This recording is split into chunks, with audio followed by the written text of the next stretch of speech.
22 چواری 571 لە دایکبوونی کۆتاهەمین پێغەمبەر لە زنجیرەی پێغەمبەرانی خوددا حەزرەتی محەممەدی کوڕی عەبدوڵڵا سەلامی خۆی لەسەر بێ لە شەوەزەنگی نەزانی و جاهیلیەتی ئەوسادا بە لەدایکبوونی بەڕێزیان چرای نور و خۆشەویستی و مرۆڤدۆستی و پێکەوە ژیان و ڕەحم و بەزەیی و هەماهەنگی هەڵکرا و ژینگەی مرۆڤەکانی لە جەنگەڵ و دارستانەوە گۆڕی بۆ گوڵزار و باخچەی ڕازاوە. ئەم ڕۆژە هاوکاتە بە ڕۆژی دووشەمەی ڕەبیعی یەکەمی ساڵی فیل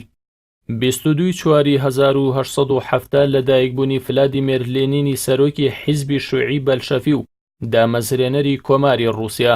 22 چواری 1898 دەرچوونی یەکەمین ڕۆژنامەی کوردی بە ناوی ڕۆژنامەی کوردستان لە سەردەستی میقداد بەدرخان و جەلادەت بەدرخان و خانەوادەی بەدرخانەکانەوە لە قاهیرەی پایتەختی میسر کە لە هەموو پارچەکانی کوردستان ئەو ڕۆژە کراوەتە ڕۆژی ڕۆژنامەگەری کوردی. دەرچوونی ڕۆژنامەی کوردستان یەکەم ئەزموونی کورد بوو بۆ چوونە نێو دنیای ڕۆشنگەریەوە. 5 ژمارەی سەرەتای ڕۆژنامەکە لە قاهیرە دەرچوو پاشتر بەهۆی هەستی نەتەوایەتی و ناوەڕۆکی ڕۆژنامەکە و سیاسەتی دژە کوردی عوسمانیەکان هەرجارە و هەر ژمارەیەکی لە وڵاتێک و شوێنێک دەردەچوو وەک ژنێف و لەندەن و فۆلکستۆن. میقداد مەدحەت بەدرخان بەدەر لە دەرکردنی یەکەم ژمارەی ڕۆژنامەی کوردستانیش خاوەنی یەکەم چاپخانەی کوردی بووە بە ناوی چاپخانەی ڕۆژنامەی کوردستان. 22 چواری 1950 لە جەنگی جیهانی یەکەمدا گازی کیمیایی لەلایەن ئەڵمانیاوە بەکارهێنرا دژ بە هاوپەیمانەکان هەمان ئەو چەکی کیمیاییەش کە ڕژێمی بەعەز بەرامبەر بە گەلی کورد بەکاری هێنا بەرهەمی کۆمپانیا ئەڵمانیەکان بوو.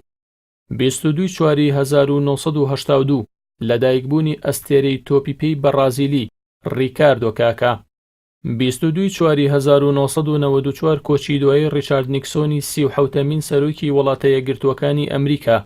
ئەو کەسایەتی کە لە ڕێشای ئێران و ئیسرائیلەوە قایل کرا کە پشتگیری جوڵانەوەی سەربازی کورد بکات دژی ڕژەمی بەعسی عێراقی.